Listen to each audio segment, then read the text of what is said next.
Ragaillardi, ils décidèrent de rechercher un abri convenable pour réparer le navire. Ils levèrent une ancre et durent couper le câble de l'autre, puis dérivèrent doucement avec une brise favorable en direction de la côte. Bien qu'ils n'aient pas réussi à localiser l'origine précise de la voie d'eau depuis l'intérieur, ils tentèrent une vieille astuce qu'un jeune officier avait vue jadis.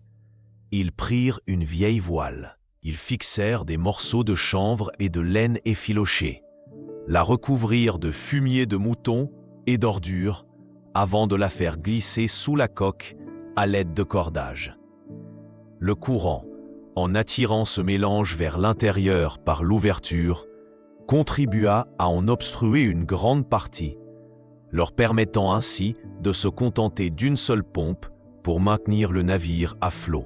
Alors qu'ils envisageaient quelques heures plus tôt de construire un radeau de fortune à partir des débris du navire s'il venait à sombrer, l'espoir changea de camp.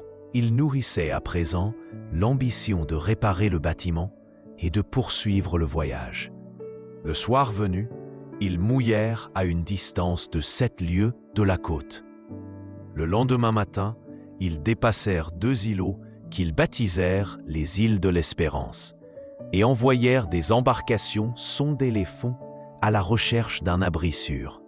Le soir, le navire jeta l'ancre à 1 mille du rivage. Le capitaine en personne prit place dans un canot pour inspecter un chenal étroit qu'il jugea praticable, quoique peu large et exposé. 2 jours durant, des vents violents les empêchèrent de tenter l'approche. Le malheur s'ajouta au danger. Le scorbut commençait à gagner les rangs de l'équipage. Leur compagnon indigène, Tupaya, souffrait de taches bleutées sur les jambes. Et même le célèbre astronome, Green, fut atteint, rendant leur attente sur l'eau encore plus pénible. Enfin, au matin suivant, prenant leur courage à 2 mains, ils décidèrent d'affronter les éléments et engagèrent la manœuvre pour faire entrer le navire dans la baie. Ils parvinrent à le faire accoster, l'amarrant à la berge. Ils montèrent alors une tanfe pour les malades et une autre pour les vivres. Les chaloupes furent envoyées à la recherche de poissons pour soutenir la santé des hommes, mais revinrent bredouilles. Le capitaine ordonna qu'on installe une forge de campagne et fit préparer les outils nécessaires aux réparations. Les officiers durent livrer leurs provisions et barils d'eau pour alléger encore la coque. Ce même jour, Banks traversa la rivière pour explorer les terres. Il n'y trouva qu'un désert de dunes infinies. Toutefois, des nuées de corbeaux et de pigeons peuplaient les cieux, et il abattit quelques spécimens dont le plumage éclatant attira l'admiration. Le 22 au matin, à marée basse, ils inspectèrent enfin les dégâts. Ils découvrirent que les rochers avaient traversé 4 planches de chêne jusqu'à la quille et endommagé 3 autres. Étrangement, ces planches paraissaient avoir été découpées par un outil affûté. Aucune écharde, aucune fissure irrégulière n'apparaissait. Plus singulier encore, une grosse pierre s'était coincée dans l'un des trous, contribuant à maintenir le navire à flot. Les charpentiers et les forgerons s'affairèrent à leur réparation, tandis que des groupes de marins remontèrent la rivière en quête de pigeons. Là, ils découvrirent un cours d'eau douce et les huttes de tribus indigènes. Ils observèrent également un animal étrange, de la taille d'un chien courant, au pelage gris souris et à la démarche rapide. L'un des marins prétendit avoir aperçu le diable, selon ses propres mots, un être de la taille d'un petit tonneau, avec 2 cornes et des ailes, se déplaçant pesamment dans les hautes herbes. On découvrit plus tard qu'il ne s'agissait que d'une chauve-souris noire, grande comme une perdrix. Un autre marin vit un loup semblable à ceux d'Amérique, tandis que Gore affirma avoir observé 2 animaux couleur paille, de la taille d'un lièvre, mais à l'apparence de chien. La pêche devint si abondante que chaque marin reçut plus d'1 kilogramme de poissons, et le potage préparé avec des herbes sauvages leur parut un véritable festin après tant de privations. Ils découvrirent également d'énormes coquillages marins, dont chacun pouvait rassasier 2 hommes, et amassèrent quantité de coquilles diverses.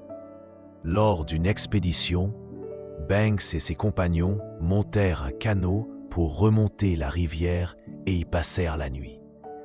Les moustiques ne leur laissèrent aucun répit, les assaillant sans relâche. À l'aube, ils tentèrent de chasser des bêtes sauvages, mais leurs chiens furent incapables de suivre ces créatures, qui bondissaient sur leurs pattes arrière au lieu de courir à 4 pattes. Ce jour-là, le commandant de la chaloupe revint de mer avec 3 tortues marines énormes, pesant ensemble près de 800 livres. Peu après, 4 autochtones s'approchèrent dans une pirogue. Ils vinrent jusqu'au navire et, après avoir accepté quelques présents, descendirent à terre où se trouvait Tupaia en compagnie de quelques marins. Chacun portait 2 lances et une baguette destinée au lancer. Tupaia parvint à les rassurer et à les convaincre de déposer leurs armes pour s'asseoir auprès de lui dans une atmosphère paisible et fraternelle. Ces hommes étaient de taille moyenne et leur corps, effilé et souple, portait la teinte profonde du chocolat noir. Leurs cheveux noirs, tantôt lisses, tantôt légèrement ondulés, n'avaient rien de la frisure dense que l'on aurait pu imaginer. Au matin suivant, 3 d'entre eux revinrent à bord du navire, accompagnés cette fois d'un 4e compagnon nommé Yapariko, dont l'attitude et la prestance laissaient deviner une certaine importance parmi les siens. Dans sa narine traversait un os d'oiseau long de 6 pouces, une parure fréquente chez eux, qu'ils accrochaient en perçant le cartilage de leur nez. Tous allaient nus, et lorsque le capitaine offrit à l'un d'eux une vieille chemise, l'homme la roula autour de sa tête, en guise de coiffe, sans songer à couvrir son corps. Leur canot, d'une 10aine de pieds à peine, était mené dans les eaux peu profondes au moyen de longues perches qu'ils poussaient contre le fond marin. Le 14e jour du mois, Monsieur Gore parvint à capturer un de ces étranges animaux à la fourrure grisâtre qui plus tard prendra le nom de kangourou. Sa peau courte et douce couvrait un corps dont la tête et les oreilles évoquaient le lapin. L'animal fut apprêté et servi à bord. Sa chair, tendre et savoureuse, ravit l'équipage. À mesure que les relations se faisaient plus familières entre les indigènes et les marins, l'un d'eux fut invité à lancer son javelot. Il s'exécuta avec tant d'adresse et de vigueur que la lance, ne s'élevant guère plus de 4 pieds au-dessus du sol, alla transpercer le tronc d'un arbre à 50 yards de là. Quelques jours plus tard, un groupe de 10 indigènes vint réclamer l'une des tortues qu'ils avaient aperçues à bord du navire. Devant le refus, leur humeur s'assombrit et bientôt, ils tentèrent de s'emparer de 2 tortues que les matelots réussirent à leur reprendre de force. Dépités, les visiteurs bondirent dans leurs embarcations et prirent le large. Or, à ce moment précis, le capitaine, accompagné de M. Banks et de quelques marins, se trouvait à terre. Prévoyant la suite, ils regagnèrent hâtivement le rivage.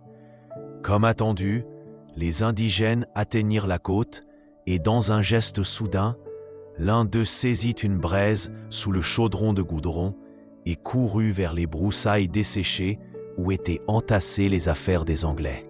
Les flammes prirent aussitôt, léchant le fourneau du forgeron et menaçant les tentes. Voyant leur intention de causer davantage de dégâts, un coup de mousquet chargé de menu plomb fut tiré, blessant légèrement l'un d'eux, ce qui les fit s'enfuir. Ils ne s'éloignèrent pas pour autant et restèrent à distance. Un second tir, cette fois, avec une balle réelle qui siffla à proximité, les fit disparaître un moment. Mais bientôt, leurs voix se mêlèrent à celles de la forêt. Le capitaine, accompagné d'hommes armés, s'avança pour parlementer. Quand les deux groupes se trouvèrent en vue l'un de l'autre, tout le monde s'arrêta, sauf un ancien qui s'approcha et prononça quelques paroles avant de regagner les siens. Les Anglais avaient confisqué quelques javelots qu'ils déposèrent au sol. Les indigènes s'assirent à une centaine de yards. Puis, l'ancien revint, tenant un javelot dont la pointe luisait. Il parla de nouveau, et le capitaine lui répondit par un signe d'amitié. Alors, l'homme se retourna vers les siens, et, après un bref échange, ils déposèrent leurs armes au pied d'un arbre et s'avancèrent paisibles. Les Anglais leur rendirent leurs lances. Et ainsi se termina cette tension. De retour à bord, le capitaine aperçut les flammes parcourant les bois, s'étendant sur près de 2000 à partir du foyer initial. Le maître d'équipage, chargé de repérer un passage vers le nord, revint bredouille. La nuit suivante, les collines aux alentours furent cernées par les incendies. Le lendemain, un marin s'égara et croisa 4 indigènes en train de prendre leur repas. Bien qu'effrayé, il sut dominer sa peur et s'assit parmi eux, offrant son couteau en guise de présent. Ceux-ci le manipulèrent avec curiosité avant de le lui rendre. Lorsqu'il exprima le souhait de partir, ils l'invitèrent à rester encore, s'assurant qu'il était semblable à eux de chair et de sang. Puis lui montrèrent le chemin du retour. Le 4 août, le navire leva l'ancre et, à midi, jeta l'ancre non loin d'un promontoire que le capitaine nomma Cap Bedford, tandis qu'il baptisa le port qu'il quittait Port Endeavour. Leur collecte de provisions comprenait désormais des tortues marines, 3 sortes de coquillages, de gros poissons comme des carangues, des maquereaux, des poissons plats, des raies et quantité de légumes sauvages, pourpiers, haricots, jeunes noix de coco, choux de palmier. Parmi les bêtes de la région, ils avaient rencontré ce qui rappelait des chèvres, des loups, des belettes et un animal tacheté évoquant la zibeline. Les chiens restaient les seuls compagnons apprivoisés. Pendant 6 jours, ils progressèrent lentement à travers les récifs de corail et les brisants qui les menaçaient de toutes parts. Après de longues discussions, les officiers convinrent qu'il était plus sage de quitter ces côtes pour gagner le large. Et c'est ainsi que, le 13 août 1770, ils parvinrent enfin à franchir la barrière de corail après près de 3 mois à naviguer dans des eaux traîtresses et peu profondes. Durant cette période, ils avaient parcouru plus de 1000 milles marins, les matelots sondant sans cesse les fonds marins. Le capitaine nota dans son journal qu'un immense soulagement s'était emparé d'eux dès qu'ils s'étaient trouvés à l'écart du piège de corail où, depuis le 26 mai, pas un jour ne s'était écoulé sans qu'un homme ne jette à la mer la corde lestée pour mesurer le fond. Le 14 août, ils jetèrent de nouveau l'ancre. Avant de reprendre leur route à l'ouest, le lendemain, espérant apercevoir des terres et ne pas manquer la possibilité d'un passage reliant cette côte à la Nouvelle-Guinée. Ils poursuivirent vers le nord jusque vers minuit.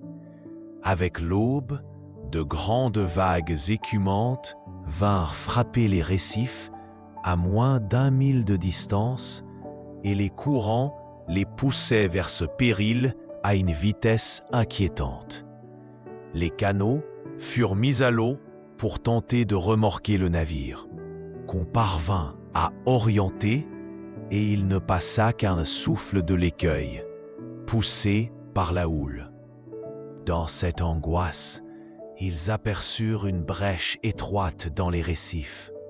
Un jeune officier s'y rendit et rapporta qu'une mer paisible s'étendait au-delà. L'espoir renaquit, mais le courant de jusant s'y engouffrait avec tant de violence qu'il repoussa le navire vers le large. Quand la marée remonta, elle les porta de nouveau vers les récifs, et l'effroi se raviva. C'est alors qu'une autre ouverture fut distinguée et qu'un souffle de vent se leva. Dans cette dernière tentative, le navire fut poussé par la brise et franchit le passage si vivement qu'il échappa de peu au rocher. Ils baptisèrent ce lieu le passage de la Providence. Ils donnèrent au promontoire voisin le nom de Cap Weymouth et à la baie adjacente celui de baie Weymouth.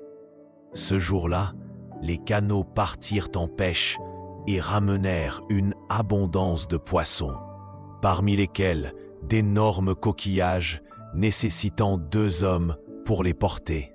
Le 21e jour, plusieurs îles se dessinèrent à l'horizon. Le capitaine et ses compagnons les baptisèrent les îles York.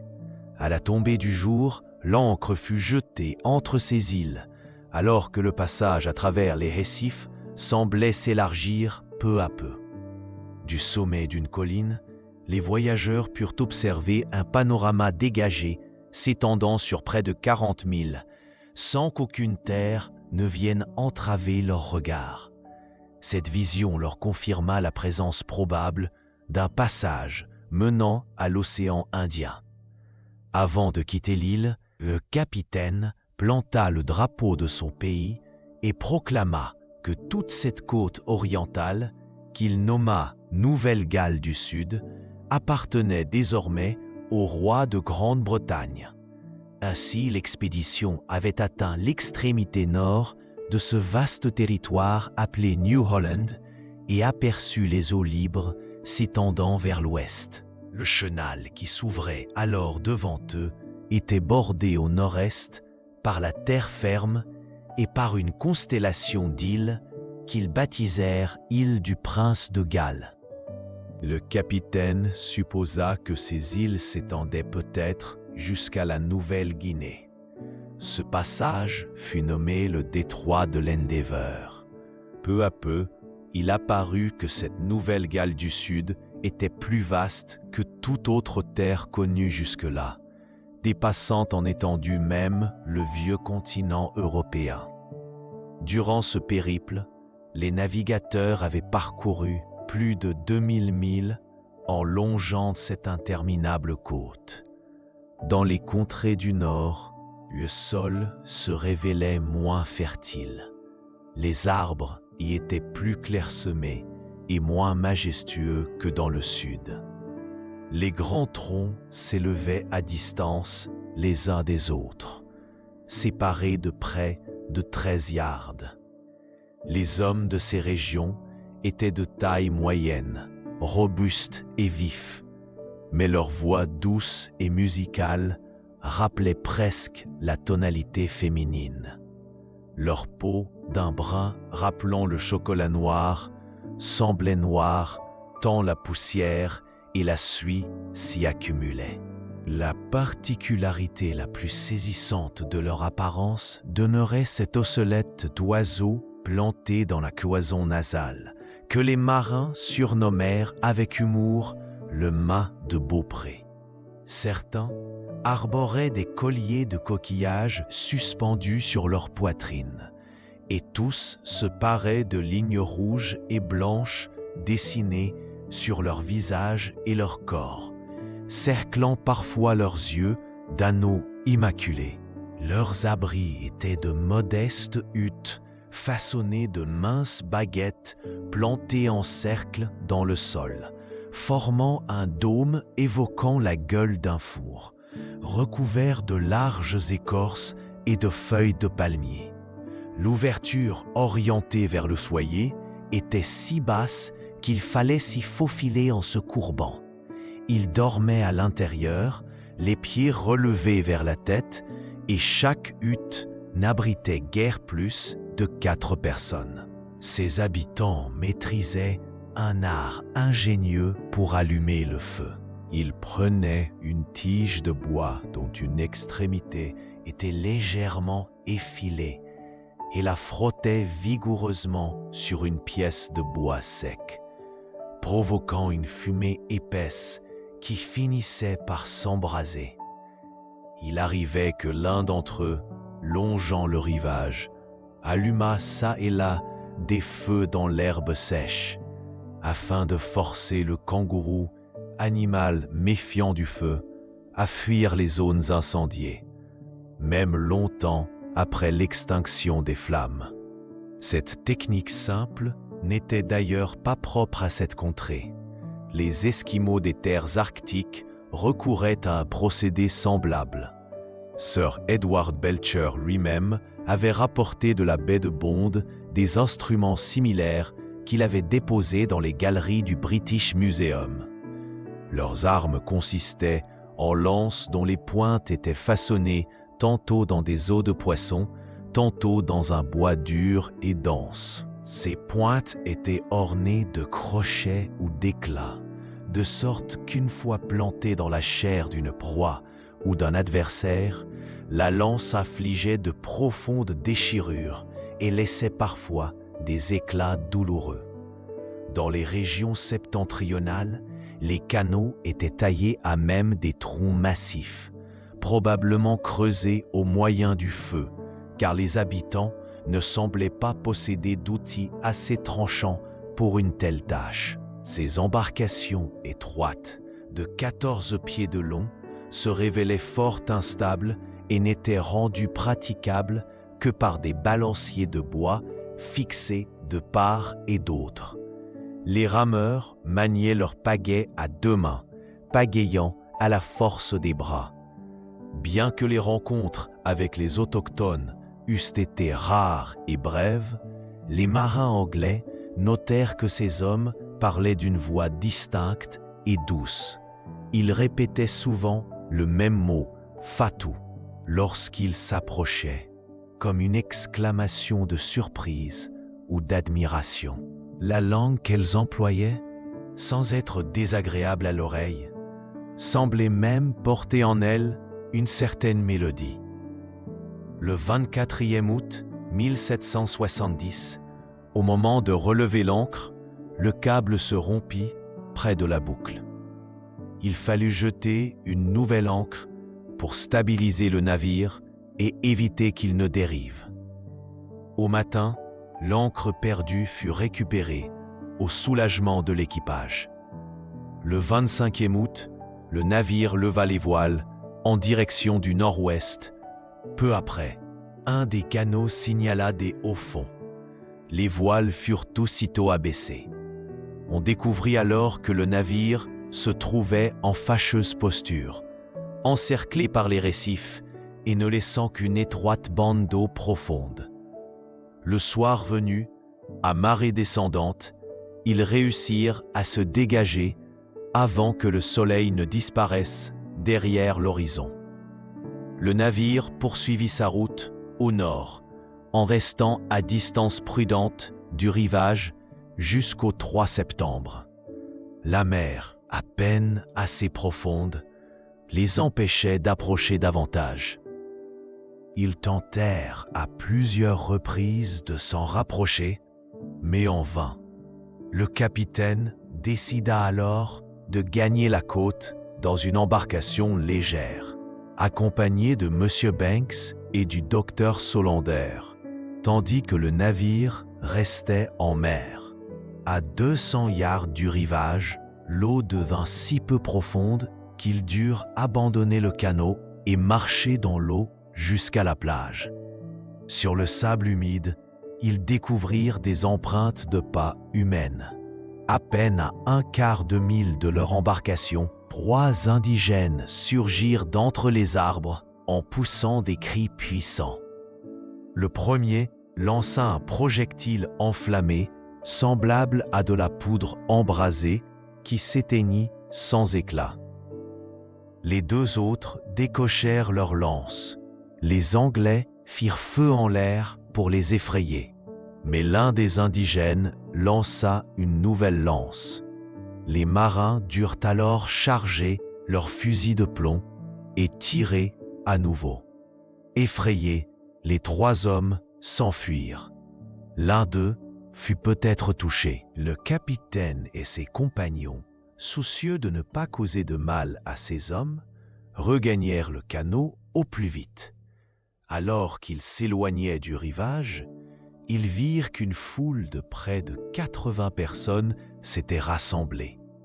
Ces hommes, semblables à ceux de la Nouvelle-Galles du Sud, avaient la peau légèrement plus claire. Tout le littoral s'étendait en terrain bas, couvert d'arbres et de plantes dont la profusion et la beauté excédaient tout ce qu'ils avaient vu jusqu'à là. Le 16e du mois, ils aperçurent une petite île nommée Roti, puis plus tard l'île Simo. Vers 10 heures du soir, un étrange éclat rougeâtre apparut dans le ciel, montant à 10 degrés au-dessus de l'horizon. Cette lueur, semblable à une aurore boréale, demeurait immobile et stable, sans la moindre vibration. Ils l'observèrent pendant 2 heures sans qu'elle ne s'atténue.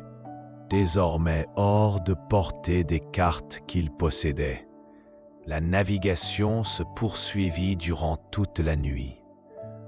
Au matin, une nouvelle île surgit à l'ouest et au sud-ouest. L'espoir de découvrir une terre inconnue naquit en eux. À mesure qu'ils s'approchaient, des cases, des bosquets de cocotiers et des troupeaux de moutons apparurent. Ce spectacle apaisa un instant le cœur des marins. Accablés par les rigueurs du voyage et le manque de vivres, le capitaine se hâta d'envoyer son second à bord d'une chaloupe afin de repérer un lieu propice pour jeter l'ancre, emportant avec lui quelques présents susceptibles de plaire aux habitants. Depuis le pont du navire, on aperçut 2 cavaliers montés sur des chevaux fougueux. L'un d'eux portait un chapeau brodé et une veste taillée à l'européenne. Les 2 hommes observaient le navire avec une attention soutenue. Lorsque la chaloupe accosta, plusieurs insulaires, à cheval ou à pied, se pressèrent pour accueillir les marins.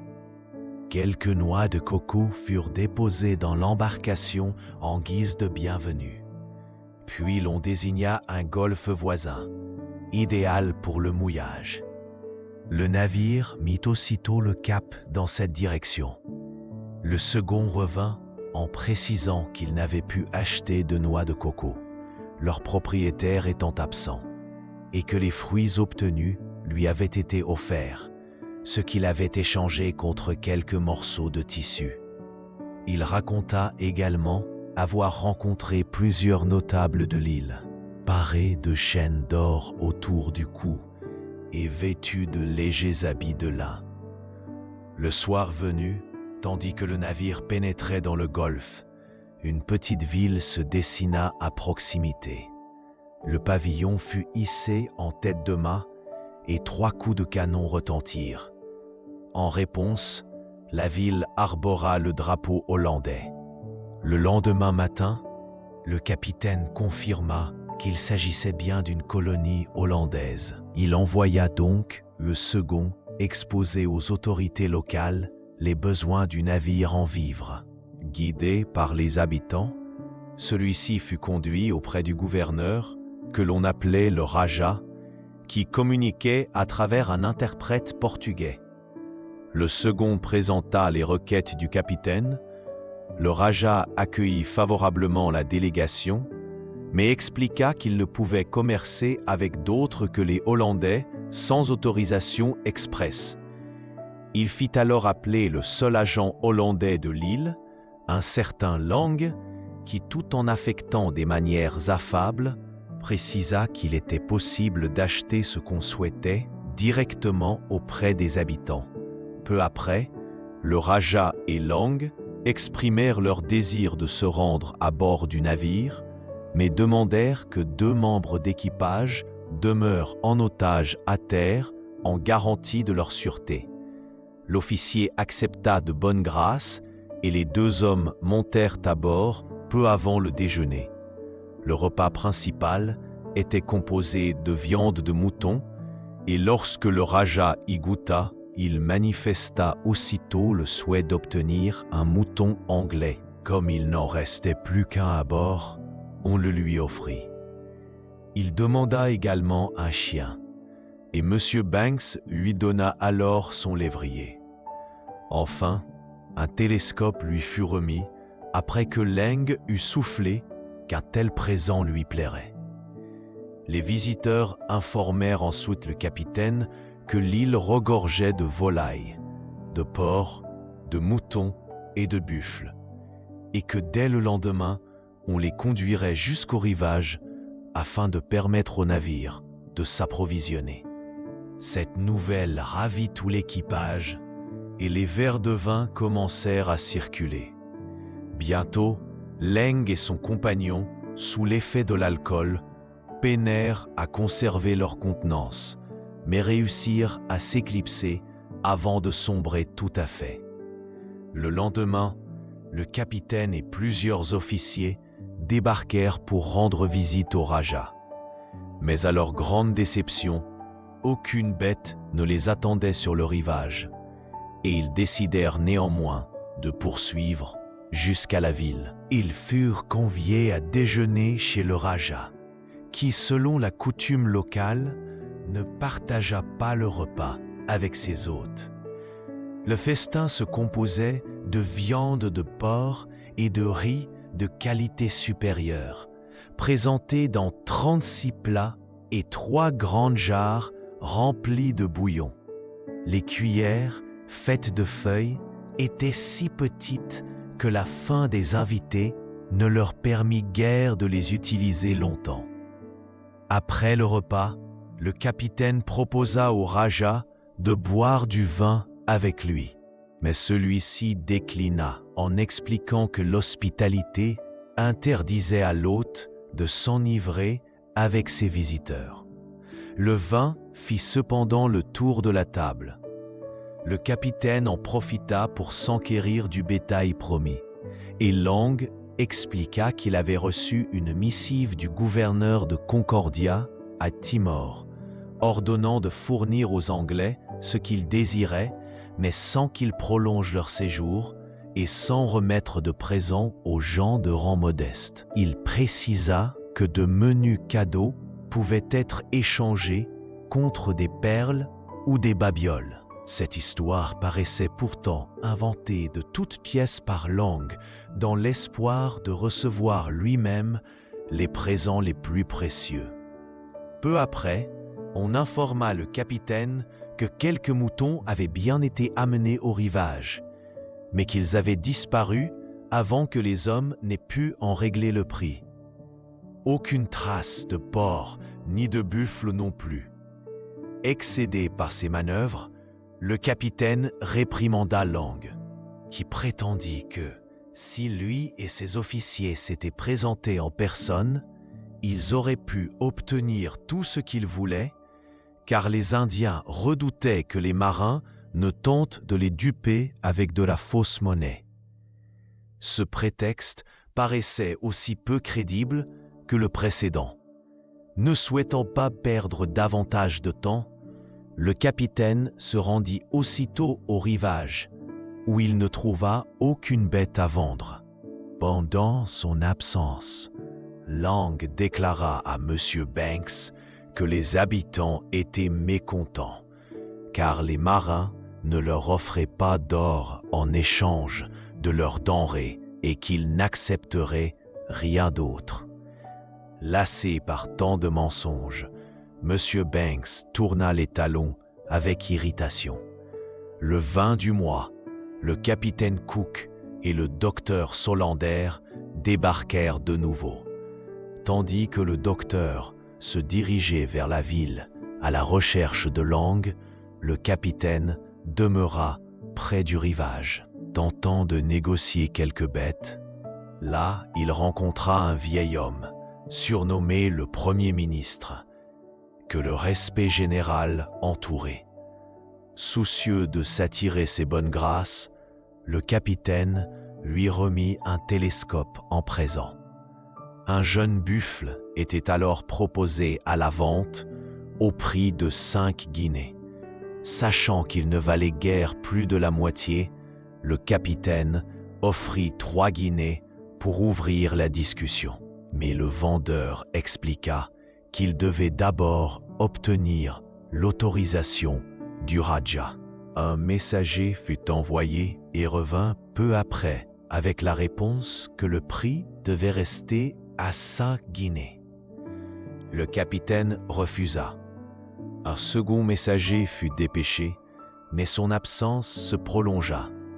Et le capitaine attendait toujours lorsqu'il vit le docteur Solander approcher, escorté de plus d'une centaine de personnes, certaines armées de lances et de fusils. À son arrivée au marché, le docteur annonça que Lang venait de lui transmettre un message du Raja stipulant que les habitants en avaient assez des Anglais qui tentaient d'acheter leurs produits à moitié prix et que dorénavant, tout commerce leur était interdit. Les officiers n'avaient guère de doute sur le fait que cette décision était une nouvelle manigance de Lang pour son profit personnel. Pendant qu'ils délibéraient sur la marche à suivre, les hommes de Lang chassèrent les vendeurs de palmiers et de volailles et ceux qui apportaient leur bétail. C'est alors que le regard du capitaine se posa sur le vieux Premier ministre, dont le visage trahissait un certain déplaisir face à cette situation. Saisissant l'occasion, le capitaine lui remit un vieux sabre large. Le vieillard en fut ravi et s'empressa d'intervenir pour apaiser les tensions. En un rien de temps, la situation se retourna.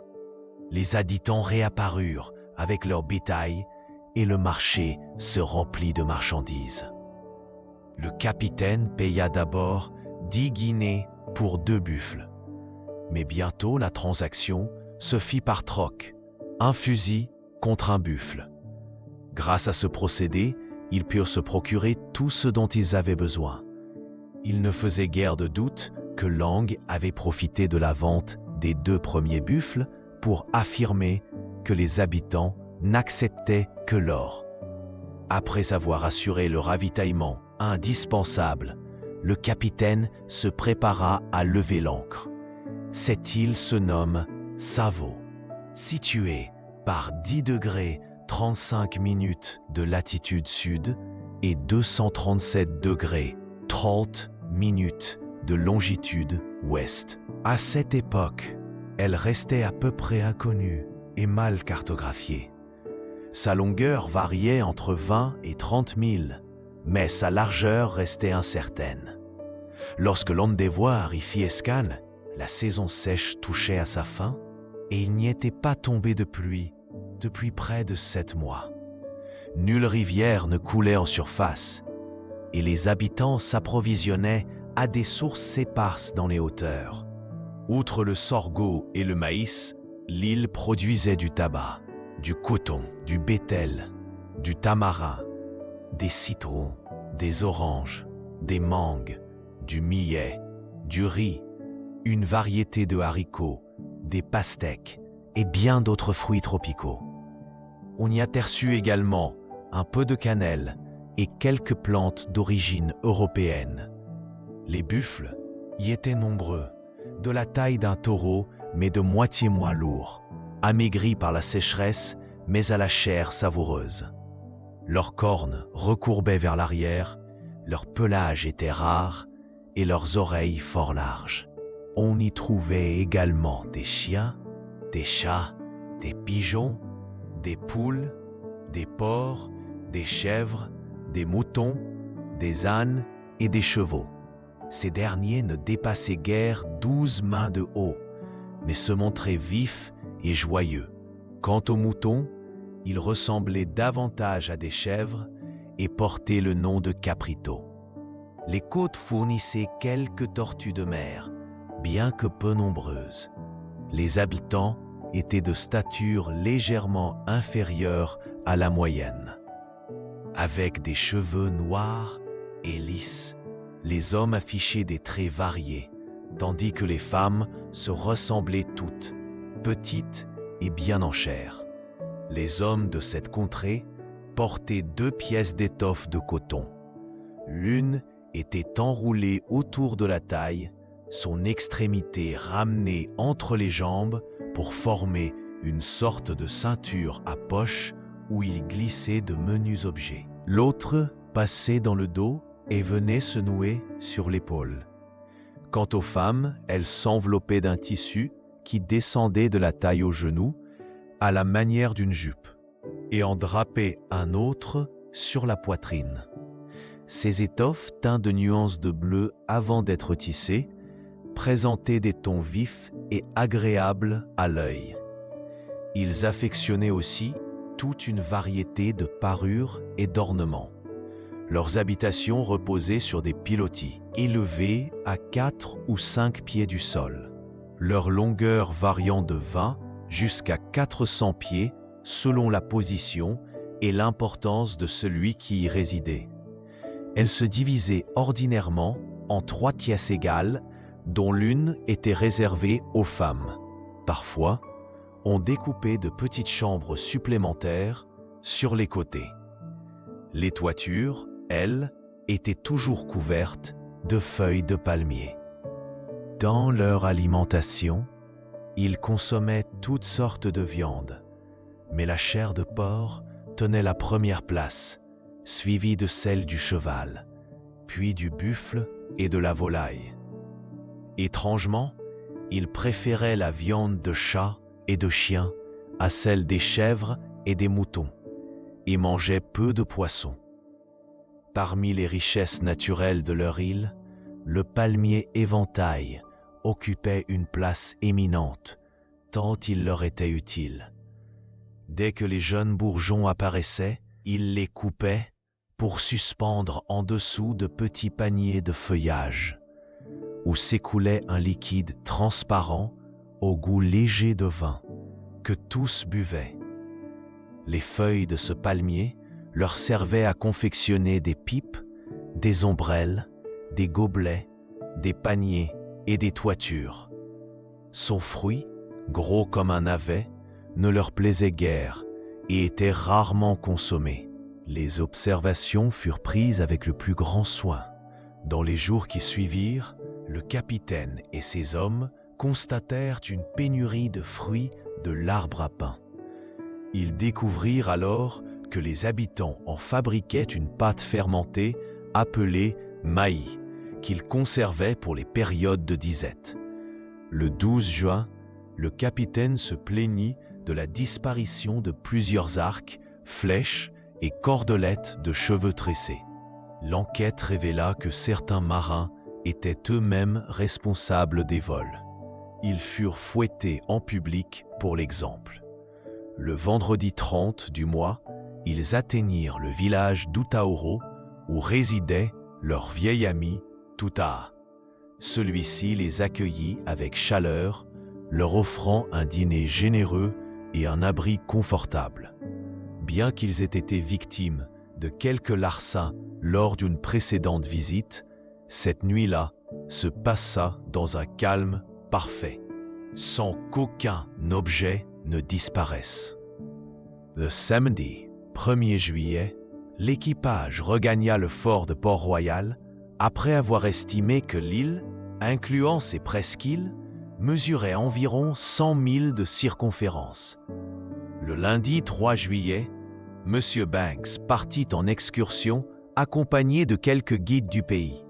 Ils remontèrent un cours d'eau qui serpentait à travers une vallée jusqu'à sa source. Là, il découvrit des habitations dispersées jusqu'à près de 6000 à l'intérieur des terres et fut accueilli dans la dernière maison visible, où son hôte lui offrit des noix de coco et des fruits savoureux. Au fil de leur marche, ils traversèrent de curieux passages naturels formés de roches voûtées, que les habitants utilisaient pour se mettre à l'abri lorsqu'ils s'égaraient ou se retrouvaient pris par la nuit. Monsieur Banks chercha des traces de minerais, mais ne trouva rien.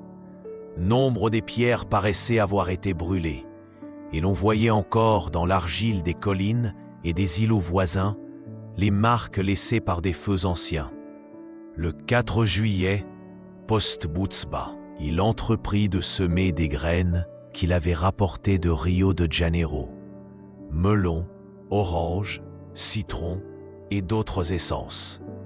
Il en distribua généreusement aux habitants et en planta dans les forêts environnantes. Les graines de melon mises en terre à son arrivée montraient déjà de beaux signes de croissance. À mesure que le départ approchait, le capitaine Cook espérait quitter l'île dans la paix et la bonne entente. Hélas, un incident survint. Un marin anglais fut victime d'un vol et en tentant de récupérer son couteau, fut agressé et blessé par des habitants à l'aide d'un projectile. Un de ses compagnons reçut une légère blessure. Le capitaine, soucieux de préserver l'harmonie, préféra éviter toute escalade et se consola que l'incident se soit vite dissipé. Il commença néanmoins à s'inquiéter de l'absence de certains marins restés à terre. Redoutant qu'une intervention brusque n'altère les relations amicales patiemment tissées, il choisit d'attendre encore un jour, espérant qu'ils regagneraient la chaloupe de leur plein gré. Au matin du 10 juillet, sans nouvelles des absents, le capitaine fit demander des informations. Après quelques heures, les hommes revinrent, ramenant ce qu'on leur avait demandé, et le navire poursuivit sa lente navigation durant la nuit. Le 3 octobre, une petite goélette hollandaise apparut et se lança à la poursuite de l'Endeavour. À son bord, les marins tenaient 2 registres, l'un où ils consignèrent le nom du capitaine et celui du navire pour les transmettre au gouverneur et aux conseillers des Indes orientales. L'autre où ils demandèrent aux passagers de noble naissance d'inscrire leur nom et leur destination. Ce jour-là, le calme plat obligea l'Endeavour à jeter l'ancre. Puis un souffle léger vint enfin gonfler les voiles, et le bateau reprit la mer jusqu'au lendemain matin, avant d'être de nouveau ralenti par un courant trop fort. Pendant 2 jours, on meuva et jeta l'ancre tour à tour. Le 8 octobre, ils durent s'arrêter près d'une île inconnue sur leur carte, l'une des nombreuses îles qu'on appelle les 1000 îles. Le 21 septembre, l'Endeavour leva l'ancre et mit le cap à l'ouest. Le 28, elle navigua toute la journée vers le nord-ouest, cherchant les côtes de Java. Le 30, le capitaine ordonna à tous les officiers et matelots de remettre leurs journaux de bord et recommanda que le contenu en soit gardé secret. Lui-même conserva précieusement le registre principal. Ce soir-là, une tempête d'orage éclata avec une violence inouïe, et les éclairs dévoilaient par instants la silhouette d'une terre à l'est. Le matin du 2 octobre, le navire approcha des côtes de Java et longea les rivages.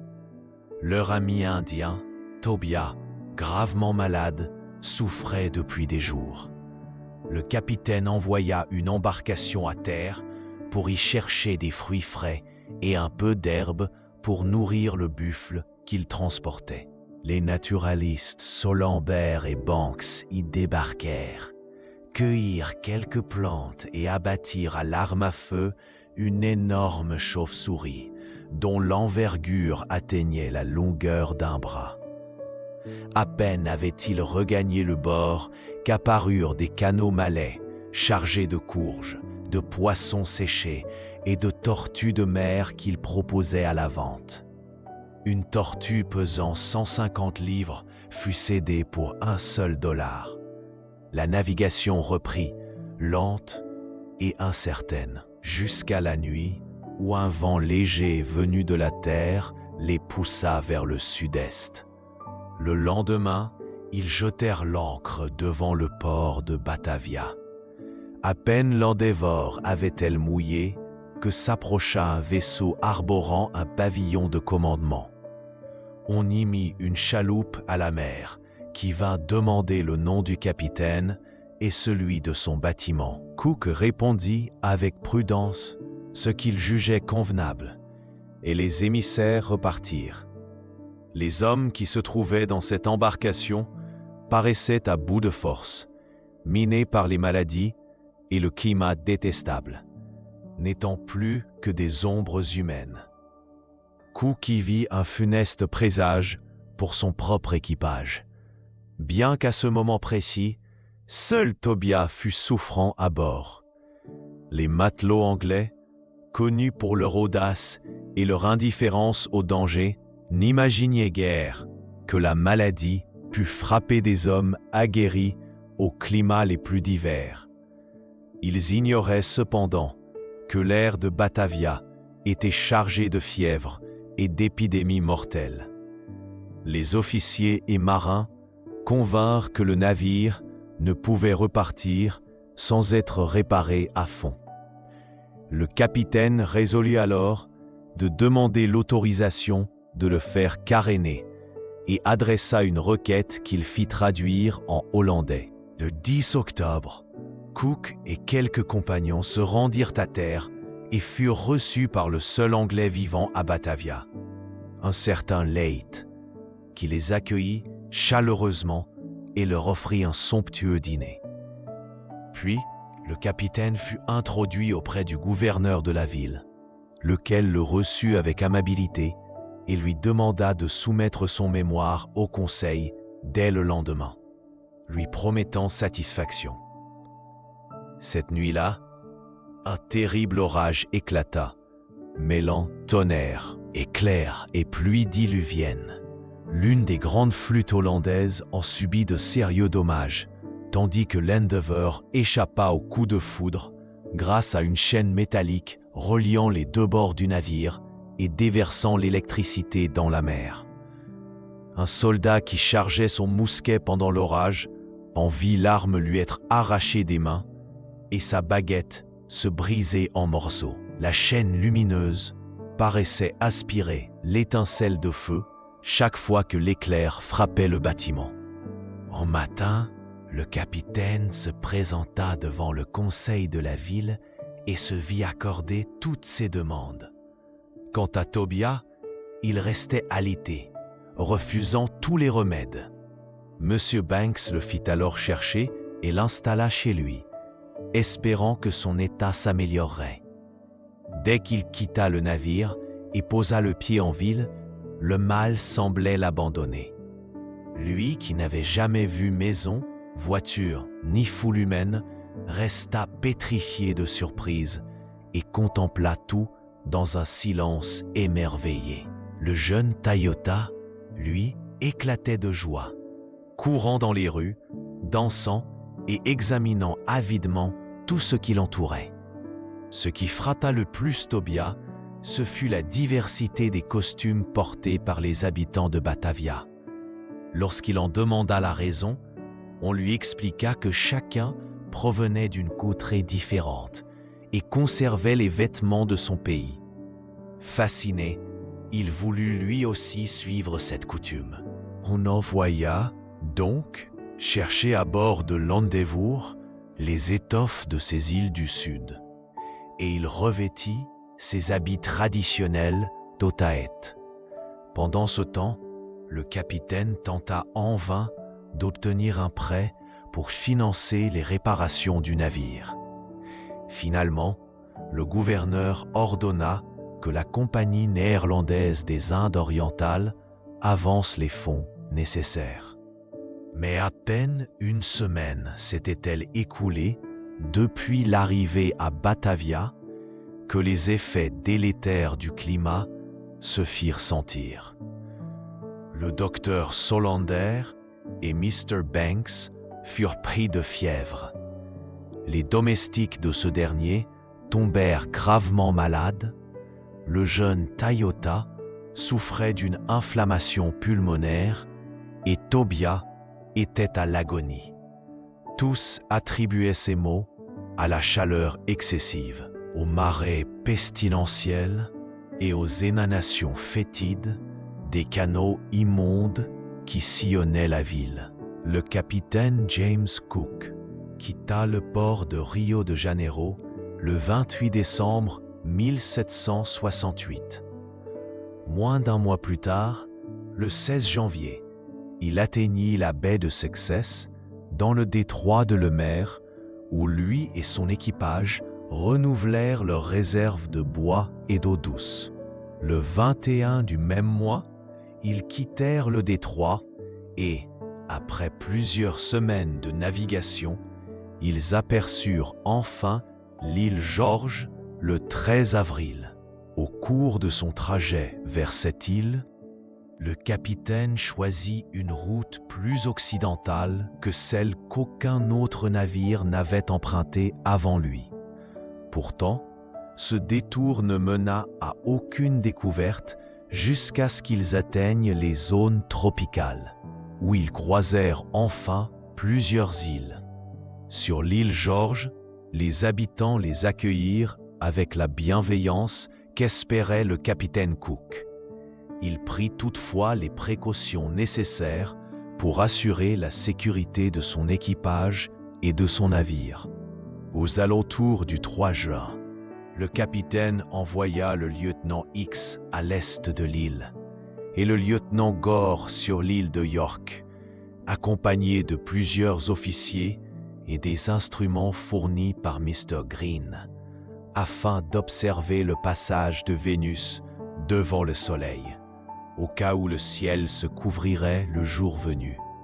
Par chance, ces observations purent se dérouler sous un ciel parfaitement clair. Le capitaine poursuivit ensuite l'exploration des îles voisines pendant plus d'un mois avant de mettre le cap au sud. Le 14 août, il découvrit une petite île, située par 22 degrés 27 minutes de latitude sud et 150 degrés 47 minutes de longitude ouest. Après l'avoir quittée, il poursuivit sa route toujours vers le sud, légèrement incliné vers l'est, atteignant 40 degrés 12 minutes de latitude sud sans apercevoir la moindre terre. Continuant entre les latitudes 30 degrés et 40, il fallut attendre le 6 octobre pour voir enfin se dessiner les côtes orientales de la Nouvelle-Zélande. Mais au fil des semaines, la fatigue et les maladies frappèrent l'équipage. Le 26 octobre, beaucoup étaient trop faibles pour travailler et une tente fut dressée à terre pour soigner les plus malades. Tupaya, leur ami venu des îles du Sud, demanda à retourner à bord du navire pour respirer l'air pur, loin de l'atmosphère oppressante de la ville où ils avaient jeté l'ancre. Mais son souhait ne put être exaucé, car le navire était alors en cours de réparation. Monsieur Banks l'emmena toutefois le 28 octobre sur l'île de Cooper, où une tente fut dressée pour lui au bord de la mer, dans un endroit calme et ventilé. Et Tupaya fut profondément reconnaissant pour ce refuge paisible. Le 5 novembre, l'équipage fut attristé par la disparition de M. Monkhouse, chirurgien du bord. Sa perte fut douloureuse pour tous, particulièrement à une époque où les maladies s'étaient répandues et où ses compétences étaient plus que jamais précieuses. Le malheur semblait rôder autour de ces voyageurs intrépides dont les forces s'amenuisaient de jour en jour. Plusieurs domestiques furent engagés pour assister les malades, mais leurs soins furent souvent négligents. Les plus faibles devaient parfois eux-mêmes se lever pour demander de l'aide. Le 9 novembre, le jeune Tayeto, l'enfant cher au cœur de Tupaya, s'éteignit à son tour. Son départ accabla profondément Tupaya, qui peinait à surmonter ce chagrin. Lorsque l'état du navire fut inspecté, les dégâts s'avérèrent plus importants qu'on ne l'avait craint. Plusieurs parties de la coque extérieure étaient endommagées, la quille principale fragilisée et de nombreuses planches si usées qu'elles paraissaient plus fines qu'une semelle de chaussure. Monsieur Solander et Monsieur Banks, épuisés par la maladie, furent invités par le médecin à se retirer à la campagne pour y respirer un air plus sain. Ils louèrent une maison rurale où ils furent d'abord mal servis avant de faire venir 2 femmes locales au tempérament doux et attentionné. Alors qu'ils commençaient à reprendre des forces, Tupaya succomba finalement, rejoignant Tayeto dans un repos paisible sur l'île Edam, sous un ciel clair et tranquille. À ce stade, il ne restait plus que 10 hommes valides à bord, occupés à ravitailler le navire et à terminer les réparations. Le capitaine Cook lui-même fut contraint de garder le lit, ainsi que Mr. Spurring et un marin dévoué auprès des 2 naturalistes. Peu à peu, l'état de Mr. Banks et de Mr. Solander s'améliora. Leur maison de campagne, installée près d'un ruisseau et ouverte aux brises marines, contribua à leur rétablissement. Dans la nuit du 25, une pluie torrentielle s'abattit pendant 4 heures, pénétrant jusque dans leur demeure et inondant le rez-de-chaussée. Le lendemain, Mr. Banks retourna à Batavia et constata que les habitants avaient étendu leurs matelas et vêtements au soleil. Le 26, les vents de mousson commencèrent à souffler, rythmés par des orages et des averses nocturnes. Les moustiques et les insectes se multipliaient, surgissant des marécages et des étangs, tandis que les grenouilles chantaient dans les fossés, annonçant la saison des pluies. Malgré ces épreuves, l'équipage resta déterminé à mener son voyage à bien, confiant en la Providence. Une fois les réparations achevées et les malades réembarqués, le navire leva l'ancre le 8 décembre, fit escale à Batavia Roads, et le 24, le capitaine Cook prit congé des autorités locales qui lui avaient témoigné hospitalité et bienveillance. Il rejoignit alors son bord aux premières lueurs du jour suivant, en compagnie de M. Banks et de ses compagnons. Malheureusement, dès l'arrivée à Batavia Roads, presque tout l'équipage fut frappé de maladie, à l'exception du maître voilier, un vieil homme de plus de 70 ans, resté en bonne santé malgré son penchant pour les boissons fortes. Durant leur séjour, 7 membres du navire furent inhumés et 40 autres restaient souffrants au moment du départ. Le reste des hommes n'avait guère plus de force. Batavia, bâtie à 6 degrés 10 de latitude sud et 106 degrés 50 de longitude est, se dressait au bord d'une vingtaine de milles du détroit de la Sonde. Sur la côte nord de Java, de nombreux canaux sillonnaient la ville, bordés d'arbres et de maisons pittoresques.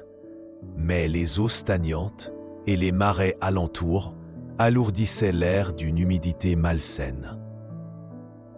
Les médecins locaux conseillaient souvent aux malades de se réfugier dans les collines situées à 40 000 de là, où l'air pur et les paysages apaisants favorisaient le rétablissement. La région regorgeait de fruits savoureux et bon marché, et les marchés regorgeaient de chariots chargés d'ananas et d'autres délices tropicaux.